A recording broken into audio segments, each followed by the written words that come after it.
এই পৃথিবী থেকে আমি চলে যাওয়ার পরেও এই বাড়ির সুখ যেন অটুট থাকুক ঠাকুর।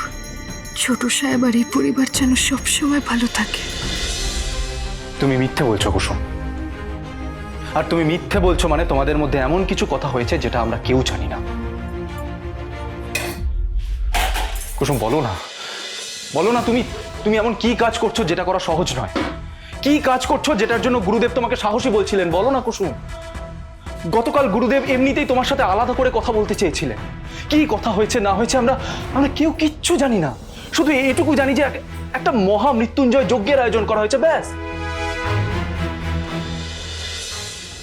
তুমি বলো না কুসুম, প্লিজ আমাকে বলো কি হয়েছে। প্রসাদ বাইরে যাবে, আরতি হবে, পুজো সম্পন্ন হবে। পুজো সম্পন্ন হতেই তোমার জীবনে আসা বিপদ কেউ ঠেকাতে পারবে না।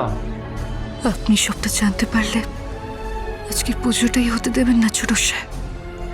তাই চুপ করে থাকা ছাড়া আমার কাছে আর কোনো উপায় নেই।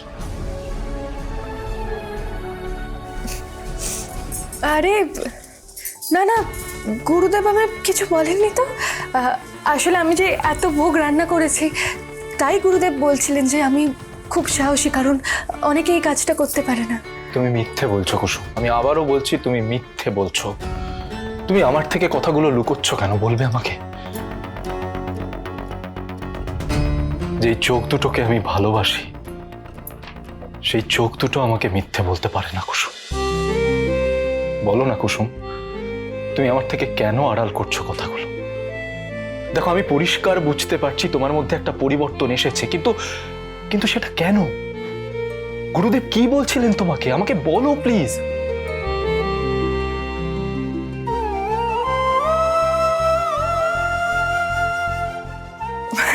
ছোট সাহেব, এই বাড়িতে একজনই গুরুদেবের কথা বোঝেন, আর সেটা হচ্ছেন দেবীমা। আমি তো ওনার কথা কিছুই বুঝি না। গুরুদেব এত বড় বড় এত ভারী ভারী কথা বলেন, আমার তো সব মাথার উপর দিয়ে যায়। ভাইদা, ভাইদা, এই পুজোর শেষ বিধির জন্য তোদেরকে ডাকছে, চল। কিরে চল, তাড়াতাড়ি চল। চল চল।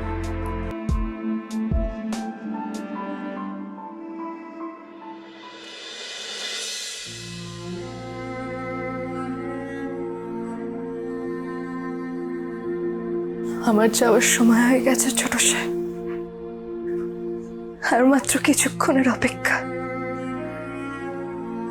তারপর আপনার জীবনে আর কুসুম সরকার থাকবে না।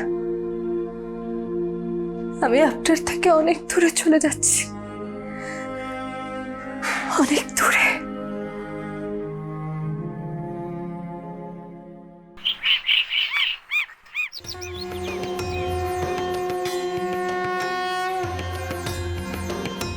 মা অন্নপূর্ণার আশীর্বাদে এই গৃহে সমস্ত অশুভ শক্তির বিনাশ হোক। এবার সকলে উঠে দাঁড়াও, আরতির সময় হয়েছে। দীপালি মা,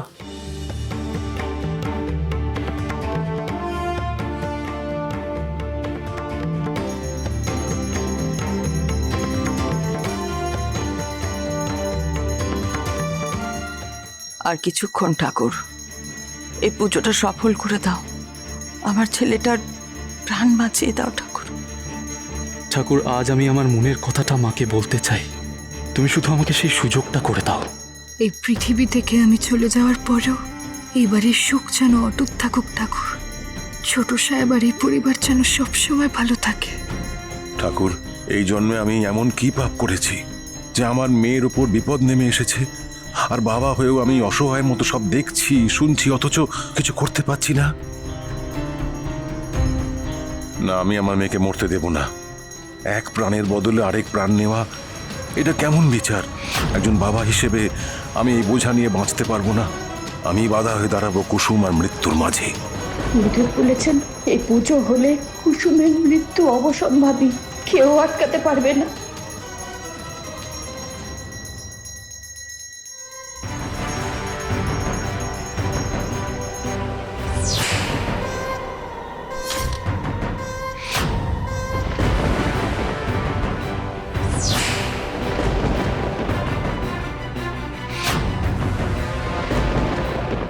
বাবা শঙ্কর, কর্তামা, এ আপনার কেমন বিচার কর্তামা?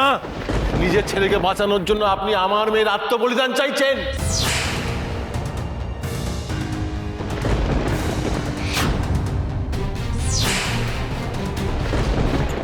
তোমরা এ বাড়িতে কাজ করো শঙ্কর।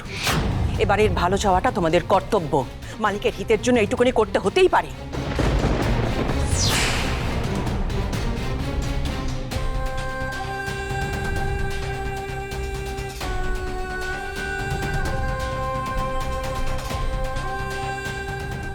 বাবা আমি তো নিজের নিয়তি মেনে নিয়েছি, তাহলে তুমি কেন মাঝপথে বাধা হয়ে দাঁড়াচ্ছ?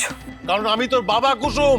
আমি বেঁচে থাকতে আমি তোর মৃত্যু দেখতে পারবো না কুসুম, তোর মৃত্যু দেখতে পারবো না আমি। ইন্দ্রাণী, এই পূজায় বিঘ্ন ঘটেছে। এইবারে আয়ুষের প্রাণ বাঁচানো অসম্ভব।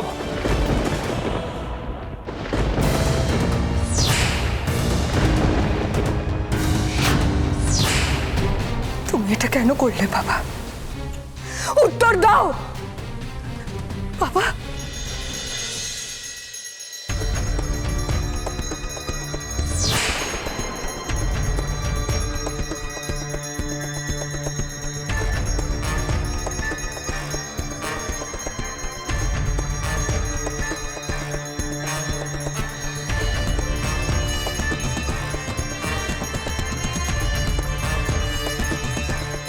আমি জানি আজ যদি আমি এই পুজোয় বাধা দিই তাহলে হয়তো কর্তামা আমাকে আর এই বাড়িতে থাকতে দেবেন না, কিন্তু নিজের মেয়ের প্রাণ আমি কাউকে কেড়ে নিতে দেব না, কাউকে না।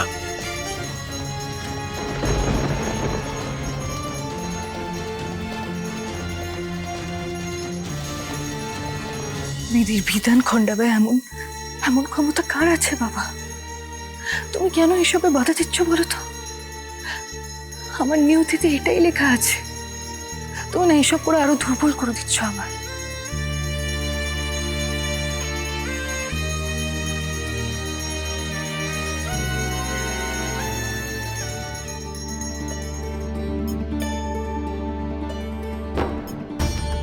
আয়ুষ, এদিকে এসো।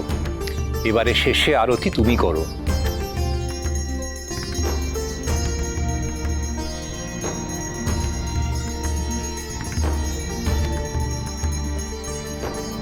কুসুম, এই পুজো সম্পূর্ণ হলে আয়ুষ বাবার জীবন বাঁচবে, কিন্তু তুই, তোর কি হবে মা? তোর কি হবে?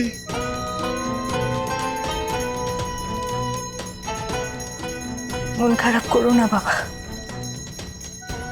ভাবো তোমার মেয়ে এটাই চেয়েছিল যে নিজের মন্দিরে আমি শেষ নিঃশ্বাস ত্যাগ করতে পারি। কুসুম,